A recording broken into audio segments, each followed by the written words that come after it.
sa inyong lahat! Bali, gagawa na naman ako ng panibagong video at andito ako ngayon sa aking nililinisan.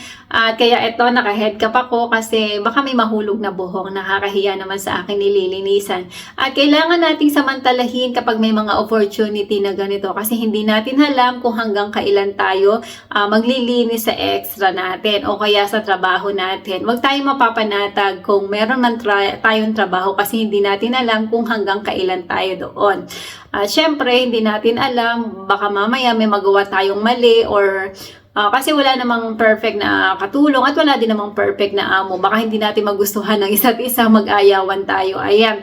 Ngayon, sa video na to ay gusto kong i-inform ang ating mga kababayan na grabe, sobrang dami na pala ng mga kababayan natin ang naandito na sa Europa. Lalo na dito sa Madrid kasi marami na tayong mga kababayan ang namimit at nakakatuwa kasi binabati nila ako. Kagaya nung isa nating kababayan na nakasabay natin sa bus at kami pala ay magkapit bahay. Ayan, at nakakatuwa ang laki na ng kanyang sweldo at hindi naman siya stress sa trabaho. At kanina naman ay may nakilala tayo na dalawa nating kababayan na naandito na rin pala sa Madrid at medyo matagal na rin sila dito. At ang nakakatuwa ay talagang binati nila ako kahit busy ako at hindi ko sila namamalayan at yun nakilala nila ako. At na nakakatuwa ay maganda ang kanilang trabaho, malaki ang kanilang sweldo. Grabe, ang lalaki ng mga sweldo ng mga kababayan natin dito ng mga baguhan.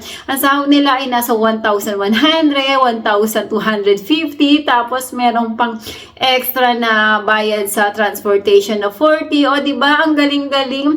Kaya sa mga kababayan natin na wala pa dito sa Madrid, Spain, kung pipiliin nyo talaga ang Madrid, Spain, ay napakaganda talaga ng opportunity dito. Kaya lang, meron din naman tayong mga kababayan na hindi ganun kaswerte sa mga nahanap nila na amo, pero laban lang.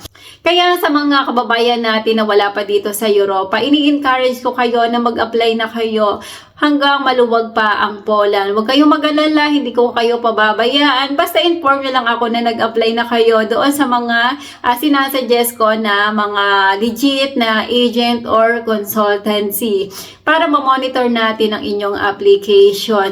Pero sana pakiusap po lang at ang inihingi namin ng paumanhin kung sakali na hindi pa kayo nabubuno sa inyong visa appearance, huwag kayong mag-alala kasi patient is a virtue talaga.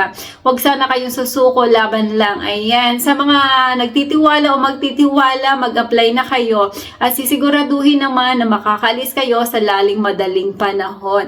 Kaya mag-apply na. Good luck sa inyong lahat. Sa mga nakapag-apply na, mag-antay lang kayo as kayo naman ang mga susunod na makakasalubong ko dito sa Madrid. Ayan, maraming salamat sa inyong panonood at sana nagustuhan nyo ang bagong topic ng video kong ito. Ayan, maraming salamat. Kung hindi ka pa nakaka-subscribe, i-click mo na ang subscribe button at kapag nagustuhan mo ang video na to, i-click mo na ang like. Ayan, magkita-kita tayo muli sa mga susunod ka na videos. Paalam!